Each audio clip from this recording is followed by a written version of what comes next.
शुरू कर रहे हैं बीए बीकॉम फर्स्ट ईयर वालों के लिए पेपर फर्स्ट व्यष्टि अर्थशास्त्र।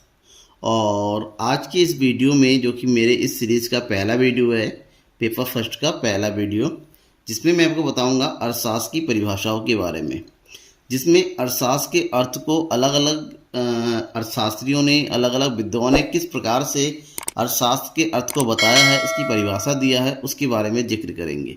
आप देख रहे हैं द इकोनॉमिक्स गुरु और मैं हूं आपका इकोनॉमिक्स गुरु नकुल सर। ठीक है, इकोनॉमिक्स की डेफिनेशंस के बारे में पढ़ेंगे, क्योंकि इकोनॉमिक्स का जो अर्थ होता है, अर्थशास्त्र की जो मीनिंग्स होती हैं, वो अलग अलग अर्थशास्त्र में अलग अलग तरह के दिए हैं। तो इसको सेवरल ग्रुप में बांटा गया है। तो कौन कौन से वो ग्रुप्स है, कौन कौन से इसकी परिभाषाएं हैं, कौन कौन से लोगों ने परिभाषा होती है, इन सब चीज़ों के बारे में आज हम इस वीडियो में पूरी तरीके से विस्तार से चर्चा करेंगे। लास्ट तक बने रहिएगा। और हाँ, अभी तक आपने चैनल को सब्सक्राइब नहीं किया, चैनल को सब्सक्राइब कर लीजिए। आप अगर बीए बीकॉम के स्टूडेंट है और आपके पास इकोनॉमिक्स सब्जेक्ट है, देन आपके लिए बहुत ज़्यादा इंपॉर्टेंट होगा मेरा ये सीरीज़। और इस सीरीज़ से बने रहने के लिए लगातार मेरे साथ जुड़े रहना पड़ेगा, सब्सक्राइब करके रखना पड़ेगा, और हाँ, बेल आइकन जरूर दबाइएगा, क्योंकि आने वाले जितनी वीडियोज़ की नोटिफिकेशन आप तक जरूर पहुँचेगा। चलिए हम बात करते हैं अर्थशास्त्र की परिभाषाओं के बारे में।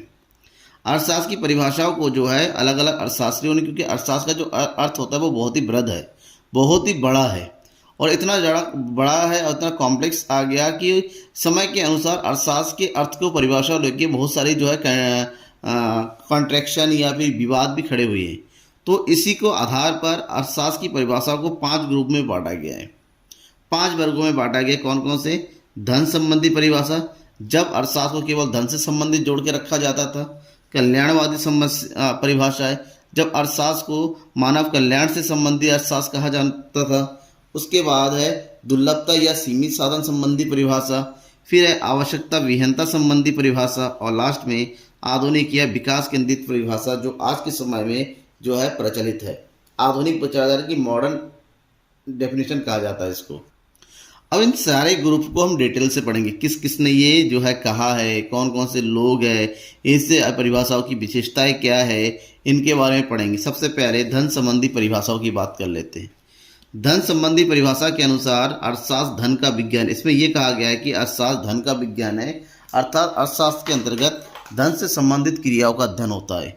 और इस विचारधारा को देने वाले प्रमुख थे प्रोफेसर एडम स्मिथ। ये वही है जिनको अर्थशास्त्र का जन्मदाता कहा जाता है।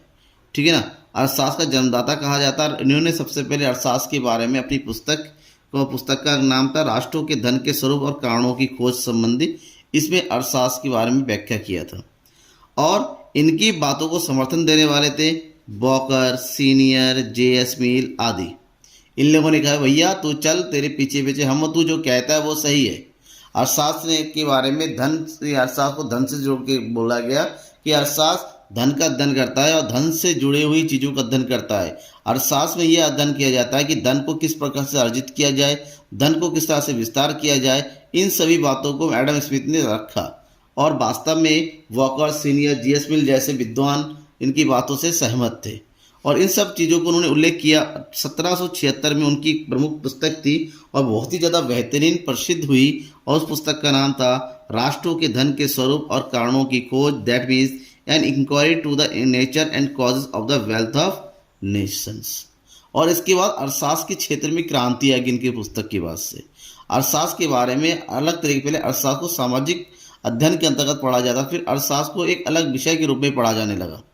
उन्होंने क्या कहा अपनी पुस्तक में, प्रोफेसर एडम स्मिथ ने, उन्होंने कहा कि अर्थशास्त्र वह अध्ययन है जो राष्ट्रों के धन के स्वभाव और इसके कारणों की जांच करता है। मतलब अर्थशास्त्र क्या है? उन्होंने कहा अर्थशास्त्र एक अध्ययन है, इसके अंतर्गत अध्ययन किया जाता है, स्टडी किया जाता है किसका? राष्ट्रों के धन के स्वभाव का और इसके कारणों का। मतलब राष्ट्र में धन का उपार्जन कैसे होता है, धन का व्यवहार कैसे होता है, धन के उपार्जन के प्रमुख स्रोत कौन कौन से, प्रमुख कारण कौन कौन से, इसमें व्यय कहाँ किया जाता है, धन से संबंधित प्रत्येक पक्ष का, धन से संबंधित प्रत्येक व्यवहारों का, धन से संबंधित प्रत्येक समस्याओं का अध्ययन किया जाता है।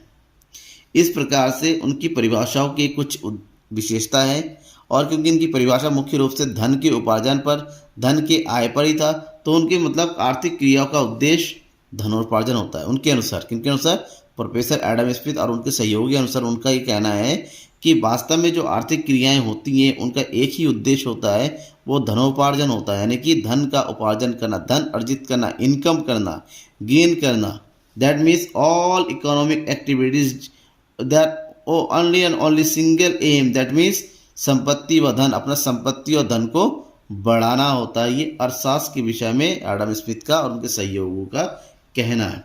कुछ और विशेषताएं इसके बारे में वो भी देख लेते हैं। दूसरी विशेषता में अर्थशास्त्र की विषय सामग्री का केंद्र बिंदु धन ही है, यानी कि इनके अनुसार अर्थशास्त्र की जो विषय सामग्री है, अर्थशास्त्र में जिन जिन चीज़ों का अध्ययन किया जाता है उन सभी चीज़ों का सेंट्रल पॉइंट धन ही है, यानी कि धन से संबंधित सभी प्रकार की क्रियाओं का अध्ययन किया जाता है। और यहाँ पर बात किया व्यक्तिगत समृद्धि का, धन व्यक्तिगत होता है, व्यक्तिगत वृद्धि होगी, समृद्धि होगी, तभी जाके अर्थशास्त्र का विकास होगा। और नेक्स्ट, इसमें मानवीय सुखों का आधार धन कहा गया है कि जिसके पास जितना ज़्यादा धन होता है वो उतना ज़्यादा सुखी होता है। इन्होंने धन को ही मेन आर्थिक क्रियाओं का, आर्थिक परिणामों का सेंटर रखा है, इसलिए इसको धन संबंधी परिभाषा या धन संबंधी विचारधारा कहा जाने लगा। लेकिन उसके बाद क्योंकि ये धन से है, अब वास्तव में क्या धन ही वास्तव में लोगों की सुखों का आधार है? ऐसा नहीं है। धन के अलावा भी लोगों को बहुत सारी चीज़ों की ज़रूरत होती है।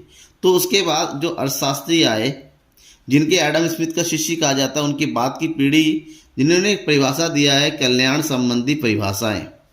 दूसरी ग्रुप में वेलफेयर रिलेटेड डेफिनेशन। वेलफेयर का मतलब क्या होता है? लोगों की भलाई से जुड़ी हुई है, जहाँ पर लोगों की आवश्यकता की पूर्ति होती है। ये एक नया दृष्टिकोण था उस समय जो धन के अलावा दिया जाने लगा, ठीक है ना। इसका मतलब इन्होंने इस दृष्टिकोण के अनुसार कहा कि अर्थशास्त्र धनोपार्जन की विषय वस्तु नहीं है। अर्थशास्त्र में धन का अध्ययन किया जाता है सही है, लेकिन धन ही विषय वस्तु है ऐसा बिल्कुल नहीं है। उनके अनुसार मानव कल्याण की विषय वस्तु है अर्थशास्त्र। अर्थशास्त्र की जो मेन विषय वस्तु क्या है? वो है मानव का कल्याण करना। मानव का कल्याण तभी होता है जब लोगों की अति आवश्यकताएं पूरी होती है, रोटी कपड़ा मकान मिलता है। और जाहिर सी बात है, जब इन सब चीज़ों का अध्ययन करेंगे तो धन तो ऑटोमेटिक आएगा ही आएगा। यानी कि जब लोगों की कल्याण संबंधी बात करते हैं तो आर्थिक क्रिया ऑटोमेटिक पूरी हो जाती है, तो डायरेक्टली जो है धन बताने की ज़रूरत नहीं होती है। ये बात उन्होंने प्रोफेसर मार्शल ने अपनी पुस्तक प्रिंसिपल ऑफ इकोनॉमिक्स में कही थी, और ये बहुत ज़्यादा फेमस थे और बहुत ज़्यादा ये प्रसिद्ध परिभाषा रही है, ठीक है ना। समर्थक कौन थे इनके? इनका कहना है पीवगू, कैनन, बिबरेज आदि लोग जो है इस परिभाषा का समर्थन करने वाले थे, जिसमें इस परिभाषा के अंतर्गत जो प्रमुख विशेषता है, इसकी जो प्रमुख फीचर्स थे वो क्या थे? अर्थशास्त्र वास्तविक मनुष्यों की क्रियाओं का अध्ययन है।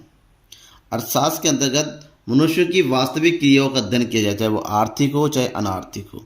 मनुष्य कौन सी क्रियाएं करता है अपने जीवोपार्जन के लिए, अपने जीवन को यापन करने के लिए, अपने जीवन को आगे बढ़ाने के लिए, उन सब चीज़ों का अध्ययन किया जाता है। अर्थशास्त्र एक सामाजिक विज्ञान है। अर्थशास्त्र एक सामाजिक विज्ञान है, ना कि धन का विज्ञान है। अर्थशास्त्र के अंतर्गत समाज में रहने वाले प्रत्येक नागरिकों की सुख दुख का अध्ययन किया जाता है। किस प्रकार से उसके आय में वृद्धि किया जाए, किस प्रकार से अधिक बचत किया जाए, इन सब चीज़ों का अध्ययन करता है। नेक्स्ट, अर्थशास्त्र साधारण मनुष्य की आर्थिक क्रियाओं का अध्ययन करता है, और अर्थशास्त्र का संबंध मानव के भौतिक कल्याण की वृद्धि से, भौतिक कल्याण मनुष्य के सुख सुविधा की चीज़ों की वृद्धि होना है, ठीक है ना, उनके जो आरामदायक चीज़ों की वृद्धि होना है, इन सब चीज़ों का अध्ययन अर्थशास्त्र करता है। और ये कहना है प्रोफेसर मार्शल का अपनी जो है पुस्तक के अंतर्गत। जो तीसरी परिभाषा है जिसको कहते हैं दुर्लभता अथवा सीमितता संबंधी, स्कैर्सिटी रिलेटेड डेफिनेशंस। सीमितता, दुर्लभता, क्या है दुर्लभता? दुर्लभता का मतलब होता है कि मांग की तुलना में पूर्ति का कम होना। जब हम किसी वस्तु की पूर्ति करते हैं, मांग करते हैं, जब उसके बदले में उसकी पूर्ति कम होती है, ऐसी स्थिति को दुर्लभता कहते हैं। और आप सबको पता है कि मानव जीवन में लोगों की जो साधन है, लोगों की जो ज़रूरत है बहुत ज़्यादा है, और उस लोगों के पास जो साधन है वो बहुत कम है, इसलिए इसको दुर्लभता संबंधी परिभाषा कहते हैं। और इसको देने वाले थे प्रोफेसर लियोनल रॉबिन्स, जो कि लंदन स्कूल ऑफ इकोनॉमिक्स के सुविख्यात अर्थशास्त्री थे। वहाँ के एक फेमस अर्थशास्त्री इकोनॉमिस्ट थे, और उनके विचारधारा के अनुसार उन्होंने कहा था कि अर्थशास्त्र वह विज्ञान है जो लक्ष्यों और वैकल्पिक प्रयोगों वाले सीमित साधनों के मध्य पारस्परिक संबंध के रूप में मानव व्यवहार का अध्ययन करता है। इसके अंतर्गत उन्होंने कहा कि कि मानव व्यवहार का अध्ययन होता है और इसके अंतर्गत सबको पता है कि साधन सीमित होते हैं और लोगों की आवश्यकता असीमित होती है। तो उनके अनुसार सीमित साधनों से असीमित आवश्यकताओं की पूर्ति से संबंधित जो अध्ययन होता है वो अर्थशास्त्र है। इसके अंतर्गत जो प्रमुख विशेषता है इसकी परिभाषा की वो है कि मनुष्य की आवश्यकता अनंत होती है, कभी खत्म नहीं होती है, जबकि साधन सीमित होते हैं। जो भी सीमित साधन है, लिमिटेड है, उन साधनों के वैकल्पिक प्रयोग होते हैं, उसको एक जगह नहीं कई जगह प्रयोग किया जा सकता है। ऐसे में किन आवश्यकताओं की पूर्ति के लिए साधनों के किस विकल्प का प्रयोग किया जाए, इस बात का क्या करना पड़ता है, चुनाव करना पड़ता है। और ये चुनाव करना ही क्या है, आर्थिक समस्या होती है। क्यों? क्योंकि यहाँ पर आवश्यकताओं की तीव्रता में भी अंतर होता है, जिस कारण से आर्थिक समस्या उत्पन्न होती है। और आर्थिक समस्या को उत्पन्न करने के लिए जो अध्ययन किया जाता है उसे ही अर्थशास्त्र बोलते हैं। चौथा वर्ग, आवश्यकता विहीनता संबंधी परिभाषा। वांटलेसनेस बेस्ड डेफिनेशन, एक ऐसी अर्थव्यवस्था, ठीक है ना, जो कि प्रोफेसर जे.के. मेहता के द्वारा वास्तविक दुनिया में आज के आधुनिक समय में ये बिल्कुल कल्पना जो है इसको बेकार करना है। क्यों? क्योंकि जे.के. मेहता का जो कॉन्सेप्ट था वो था पौराणिक भारतीय संस्कृति और अध्यात्म। पुराने समय के ऋषि मुनि ये कहा करते हैं, अगर आपको खुश होना है तो अपनी ज़रूरतों को कम करो, अपनी आवश्यकताओं को कम करो। आपकी आवश्यकताएं कम हो जाएगी, ऑटोमेटिक आपके पास धन बढ़ जाएगा, आप अच्छे से सुखी जीवन व्यतीत कर पाओगे। तो उसी के अनुसार जे.के. मेहता ने कहा कि अर्थशास्त्र एक विज्ञान है जिसमें मानव के उस व्यवहार का अध्ययन किया जाता है जिससे आवश्यकता विहीनता के लक्ष्य को प्राप्त किया जा सके। मतलब अर्थशास्त्र के अंतर्गत लोगों की ज़रूरतों को कम करना या फिर बिल्कुल बदल देना ताकि आवश्यकता विहीनता के रूप में आ जाए, मतलब आवश्यकता रहे ही ना। अब जे.के. मेहता ने जो परिभाषा दिया था उस परिभाषा की कुछ विशेषताएं हैं। पहले, आवश्यकताओं को कम करने पर बल। इस परिभाषा के अंतर्गत लोगों को अपनी आवश्यकताओं को कम करना या बिल्कुल ख़त्म कर देना है चाहिए। नैतिक विचारों का समावेश हुआ, इसमें नैतिकता का आया, कोई चोरी ना करे, ठीक है ना, एक दूसरे की हेल्प करे, उत्पादन बढ़ाए, इन सब बातों पर ध्यान दिया गया। अधिकतम सुख की प्राप्ति, आवश्यकता विहीनता की आवश्यकता। अगर आपको अधिकतम सुख लेना है तो आपको अपनी आवश्यकता को क्या करना पड़ेगा, विहीन करना होगा, बिल्कुल जीरो करना होगा। ठीक है। अब इन सब चीज़ों के, क्योंकि ये व्यवहारिक नहीं था, जे.के. मेहता का जो कहा है कि लोगों की आवश्यकता जो है कभी जीरो नहीं हो सकती, शून्य नहीं हो सकती। ऐसे में जो है, और प्रोफेसर रॉबिन्स की परिभाषा जो दी थी उन्होंने किसके, सीमित साधनों से आवश्यकताओं की पूर्ति संबंधित, उसमें बहुत सारी चीज़ें समावेश नहीं होती है, जैसे राष्ट्रीय आय किस पर खर्च करना होती है, विदेशी विनिमय दर, इन सब चीज़ों को इसमें सम्मिलित नहीं किया गया। तो ऐसे में एक ऐसे परिभाषा की खोज की तो आधुनिक समय के अर्थशास्त्र को सही तरह से परिभाषित करे। और 1932 के बाद क्योंकि अर्थशास्त्र की विषय सामग्री धीरे धीरे बढ़ने लगी थी, इसलिए रॉबिन्स की परिभाषा जो है उचित रूप से व्याख्या नहीं करती थी। अतः प्रोफेसर सैमुअल्सन ने आया और उन्होंने अर्थशास्त्र को अपने शब्दों में व्याख्या किया और उन्होंने विकास केंद्रित विचारधारा का प्रतिपादन किया। उनके अनुसार अर्थशास्त्र इस बात का अध्ययन है कि व्यक्ति और समाज मुद्रा की सहायता से और मुद्रा की सहायता के बिना किसी प्रकार अनेक प्रयोग में आ सकने वाले उत्पादन, सीमित साधनों का चुनाव, एक समयावधि में विभिन्न वस्तुओं के उत्पादन में और इनको समाज के विभिन्न व्यक्तियों और समूहों के उपभोग हेतु वर्तमान या भविष्य में बांटने के लिए तैयार होता है। मतलब क्या है, उन्होंने कहा अर्थशास्त्र वास्तव में एक अध्ययन करता है और इस अध्ययन के अंतर्गत जो भी मुद्रा है और मुद्रा की सहायता से किसी प्रकार की भी कहीं पर भी प्रयोग होता है, ठीक है ना, उत्पादन से, उपभोग से, तो एक समयावधि के बाद, एक समय के उपरांत उत्पादन में और समाज के व्यक्तियों में उसके उपभोग बढ़ता चला जाता है या घटता चला जाता है। तो ये भविष्य से संबंधित जो है एक विचारधारा है जहाँ पर भविष्य में वस्तुओं को बांटने के लिए तत्परता दिखाई जाती है। अब भविष्य से संबंधित है, इसका मतलब ये है कि हम विकास को देख रहे हैं, क्योंकि भविष्य संबंधित मतलब विकास केंद्रित, इसलिए इसको विकास केंद्रित परिभाषा या फिर आधुनिक परिभाषा की संज्ञा दी गई है, जिसके अंतर्गत आधुनिक समय में क्या उत्पादन, सीमित साधनों के उत्पादन को बढ़ाने के लिए सीमित साधनों के चुनाव और एक समावधि में विभिन्न वस्तुओं उत्पादन में और उसके समाज के विभिन्न व्यक्तियों के बीच में संबंध को ये दर्शाता है। ठीक है ना, ये था इसका पूरा पॉइंट। कोई डाउट रह गया है तो मुझे ज़रूर बताइए कमेंट बॉक्स में कमेंट करके, मैं उसको क्लियर करने की कोशिश करूँगा। Thank you everyone.